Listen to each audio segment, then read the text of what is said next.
एक बार की बात है। एक गांव में एक शिवा नाम का लड़का रहता था। एक दिन उस लड़के ने गांव में कराटे सीख रहे कुछ लड़कों को देखा। उन लड़कों को देखकर उसके मन में कराटे सीखने की इच्छा निर्माण हुई। वह हर रोज उन लड़कों को कराटे सीखते हुए देखता। धीरे धीरे उसके अंदर कराटे सीखने का जुनून सवार हो गया। पर उस लड़के में एक कमी थी। उस लड़के का दायां हाथ नहीं था, उसे सिर्फ एक ही हाथ था। इस कारण उस गांव के मास्टर ने उसे यह कहकर मना कर दिया कि तुम जैसा अपाहिज कभी कराटे सीख नहीं सकता। इस बात से वे लड़का दुखी हुआ, लेकिन फिर भी उसने हार नहीं मानी। उसे तो किसी भी हाल में बस कराटे सीखना था।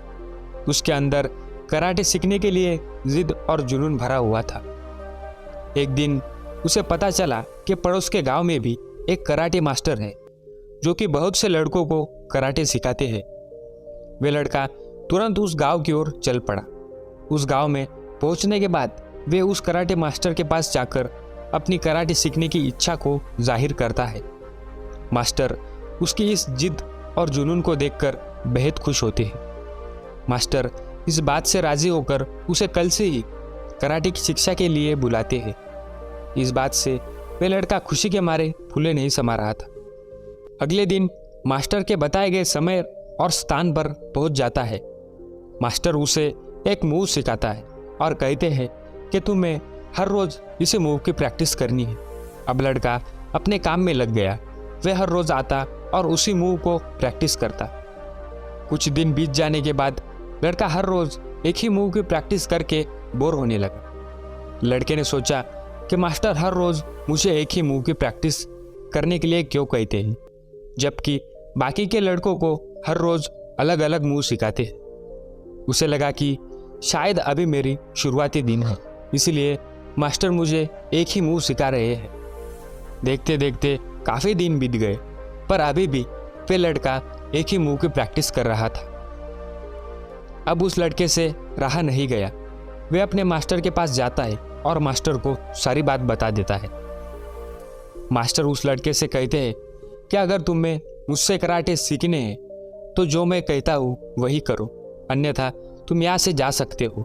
मास्टर की बातों को सुनकर वे लड़का वहाँ से चला आए। अब लड़का हर रोज उसी मूव को करने लगा। देखते देखते काफ़ी दिन बीत गए और परीक्षा का समय भी आ गया। परीक्षा में हर लड़के को खुद को साबित करना था। अगले दिन परीक्षा होने वाली थी। सभी लड़के कल की परीक्षा में खुद को साबित करने के लिए कराटे की प्रैक्टिस में जुट गए। परीक्षा का दिन आ गया। सभी लड़के कराटे की मैच के लिए तैयार थे। एक एक से सभी लड़के फाइट करने लगे। कोई खुद को साबित करने में सफल हो रहा था तो कोई असफल हो रहा था। अगली बारी शिवा की थी। शिवा के मन में थोड़ी सी घबराहट थी। वे सोच रहा था कि मैं खुद को साबित कर पाऊंगा अभी या नहीं। अब खुद को साबित करने की शिवा की बारी थी। जिसके साथ शिवा की फाइट होने वाली थी वे लड़का इसे देखकर हंसने लगा। वह बहुत ज़्यादा आत्मविश्वास से भर चुका था और आपको पता है कि जब आत्मविश्वास चरण पर होता है या चरण सीमा के ऊपर होता है तो वह घातक होता है।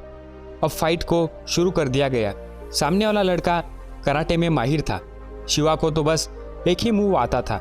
जैसे ही वह लड़का शिवा के पास आने लगा, शिवा ने उस मूव को उस लड़के पर किया और वह लड़का एक ही बारी में नीचे गिर गया। शिवा जीत गया। उसे यकीन नहीं हो रहा था कि उसने एक कराटे में माहिर लड़के को हरा दिया। उसने मास्टर से पूछा कि कराटे में माहिर उस लड़के को मैं कैसे हरा पाया। मास्टर ने मुस्कुराते हुए लड़के से कहा कि जिस मूव को तुम हर रोज करते थे उस मूव का तोड़ बस एक ही था, और वो था कि सामने वाले का दायां हाथ पकड़कर नीचे गिरा देना। पर तुम्हारा तो दायां हाथ है ही नहीं, इसलिए वो लड़का तुम्हारे वार को रोक नहीं पाया और परास्त हो गया। यह बात सुनकर लड़का अपने मास्टर के चरणों में गिर पड़ा। किसी भी कार्य में सफल होने के लिए उसे मन लगाकर लगातार करना पड़ता है, तभी हम उसे पा सकते हैं, उसमें सफल हो सकते हैं। दोस्तों, हमारे चैनल को सपोर्ट कीजिए, वीडियो को लाइक और चैनल को सब्सक्राइब करके हमें सपोर्ट दिखाइए। आपके लाइक और सब्सक्राइब करने से ही हमें वीडियो बनाने में और मोटिवेशन मिलता है। आशा करता हूँ आपको वीडियो अच्छा लगा होगा। मिलते हैं दोस्तों अगली वीडियो में।